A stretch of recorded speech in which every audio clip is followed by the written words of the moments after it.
மாண்புமிகு பேரவைத் தலைவர் அவர்களே, மொழி எப்பவும் தொடர்புக்கான ஒன்று தான், இல்லைன்னு யாரும் மறுக்கவே முடியாது. உலகத்தில் இருக்க எல்லா மொழிக்கும் இது பொருந்தும், அதையும் யாரும் மறுக்க முடியாது.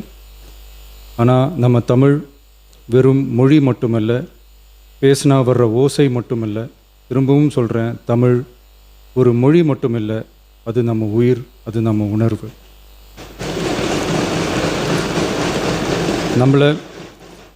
நம்மளை பெற்ற தாயை அம்மானு சொல்கிறப்பெல்லாம் பாசமும் சொந்தமும் நம்மளை அறியாமலே உயிரா உறவா உணர்வா தானாக உள்ளுக்குள்ளே தோணும்ல. அதே மாதிரி ஏன் இன்னும் ஒரு படி மேலே போயே சொல்லலாம், தமிழ்னு சொன்னாலே எப்படி இருக்கும், என்ன ஆகும்னு சொல்லவா வேணும்.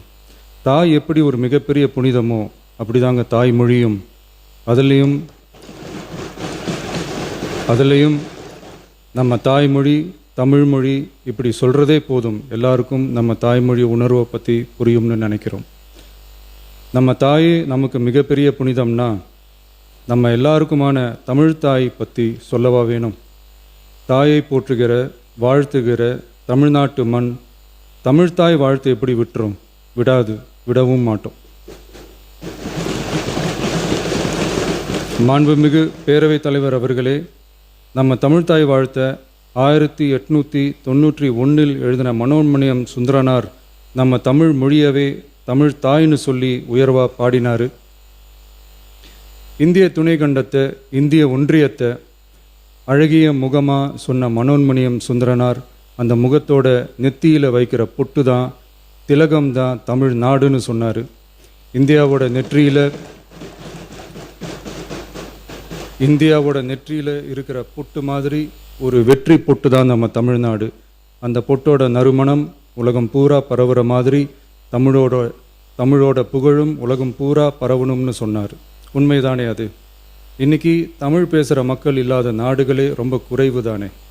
தமிழும் தமிழனும் இல்லாத நாடு எது? திரும்பவும் சொல்லலாம், தமிழ் ஒரு மொழி மட்டுமல்ல, அது ஒரு பண்பாடு, அது ஒரு நாகரிகம், அது ஒரு சிந்தனை, அது ஒரு அன்பு. தமிழ்னா விருந்தோம்பல், சுருக்கமாக சொன்னால் தமிழ்னா கெத்து, தமிழ்னா பவர்.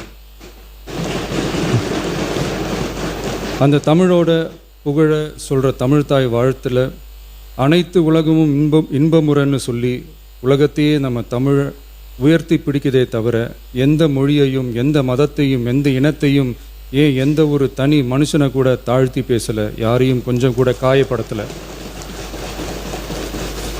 மாண்புமிகு பேரவைத் தலைவர் அவர்களே, நம்ம ஒவ்வொருத்தருக்கும் தனித்தனியாக ஒரு பேர் இருக்கும். ஒரு கூட்டத்தில் நம்ம பேரை சொல்லி யாரும் கூப்பிட்டா நாம் ஒருத்தர் மட்டும்தான் திரும்பி பார்ப்போம். ஆனால் தமிழ்னு சொன்னால் ஒட்டு மொத்தமாக நாம் எல்லாருமே திரும்பி பார்ப்போம்ல. அப்படி நம்ம எல்லாருக்கும் இருக்கிற பொது பேர் தானே அது. நமக்கு தமிழ்னு அடையாளத்தை கொடுத்ததே தமிழ் தானே. ஒரு பேரே, ஒரு சொல்லே, ஒரு மிகப்பெரிய வரலாறுனா அது நம்ம தமிழ் தான். அந்த தமிழை உயர்த்தி பிடிக்கிற தமிழை பின்னாடி தள்ளினா தமிழ்நாடு எப்படி பொறுத்திருக்கும்? ஒரு கட்சிக்கு பிரச்சனைனா சம்பந்தப்பட்ட அந்த கட்சி மட்டும்தான் போராடும். ஆனால் தமிழ்னு சொன்னால் ஒட்டுமொத்த தமிழ்நாடும் ஒன்றா வந்து நிற்கும். அதனால தான் சொல்கிறோம், தமிழ்னா உயிர், தமிழ்னா உணர்வு. உலகத்தில் தோன்றிய பல மொழிகள் காலப்போக்கில் மறைஞ்சு போய் இருக்குன்னு சொல்லுவாங்க. ஆனால் நம்ம தமிழ் காலகாலமாக நிலச்சி நீடித்து நிற்கிற ஒன்று. தமிழில் என்ன இல்லைங்க, இலக்கணம் இலக்கியம்னு பல ஆயிரம் வருஷமாக இருக்கிறது நம்ம தாய்மொழிக்குத்தானே. தொல்காப்பியம், சங்க இலக்கியம், ஏன் உலகம் முழுக்க தெரிஞ்ச திருக்குறள் ஒன்று போதாதா தமிழோட பெருமையை சொல்கிறதுக்கு? இவ்வளவு பெருமை கொண்ட தமிழ் மொழியோட ஒரு அடையாளம்தான் நம்ம தமிழ்தாய் வாழ்த்து. ஒட்டுமொத்த இந்தியாவோட பன்முகத்தன்மையை உயர்த்தி பேசுகிற தமிழ்தாய் வாழ்த்து நம்ம ஊரில், நம்ம தமிழ்நாட்டில் முதல் இடத்துல தான் இருக்கணும். நம்ம இந்திய அரசியல் சாசனமே ஒவ்வொரு மாநிலத்தோட மொழிக்கும் பண்பாட்டுக்கும் பாரம்பரியத்துக்கும் பாதுகாப்பு உரிமையை கொடுத்துருக்கு தானே. அந்த உரிமையின் அடிப்படையில் தமிழ்தாய் வாழ்த்துக்கு முதலிடம் கொடுத்து தானே ஆகணும். அதானே மாநில உரிமை.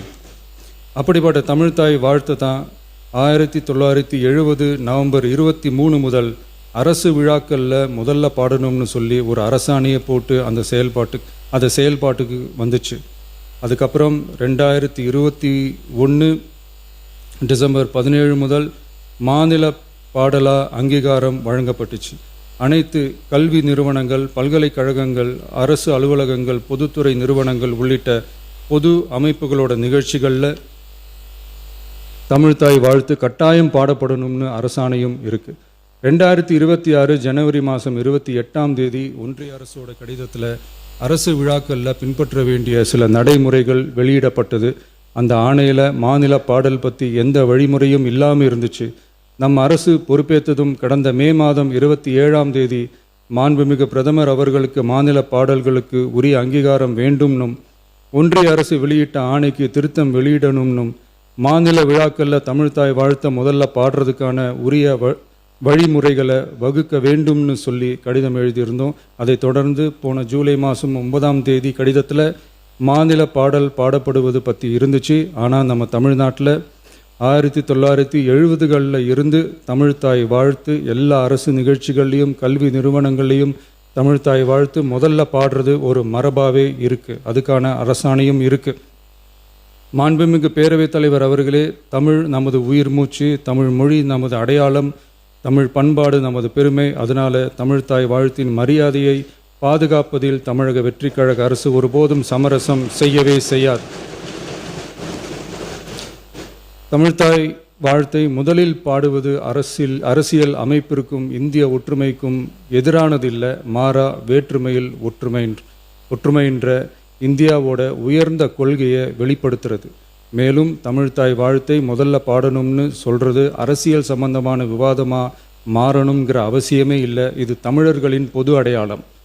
நம்மை வேறுபடுத்துவதல்ல, ஒன்றிணைப்பது. மாண்புமிகு பேரவைத் தலைவர் அவர்களே, தமிழ்தாய் வாழ்த்தின் கண்ணியத்தையும் தமிழின் தொன்மையையும் தமிழர் பண்பாட்டின் பெருமையையும் பாதுகாக்கும் இந்த உயரிய பணியில் இந்த சட்டமன்ற பேரவையில் உள்ள அனைத்து உறுப்பினர்களும் கட்சி வேறுபாடுகளை மறந்து ஒன்றிணைந்து அனைத்து கல்வி நிறுவனங்கள், பல்கலைக்கழகங்கள், அரசு அலுவலகங்கள், பொதுத்துறை நிறுவனங்கள் உள்ளிட்ட பொது அமைப்புகளின் நிகழ்ச்சிகளிலும் தமிழ்தாய் வாழ்த்து கட்டாயமாக முதலில் பாடப்பட வேண்டும் என்று கொண்டு வரப்படும் இந்த தீர்மானத்திற்கு அனைவரும் ஆதரவு வழங்க வேண்டும் என கேட்டுக்கொள்கிறேன். தமிழ்தாய் வாழ்த்து தொடர்பான அரசினர் தீர்மானம். தமிழ் உலகின் தொன்மை வாய்ந்த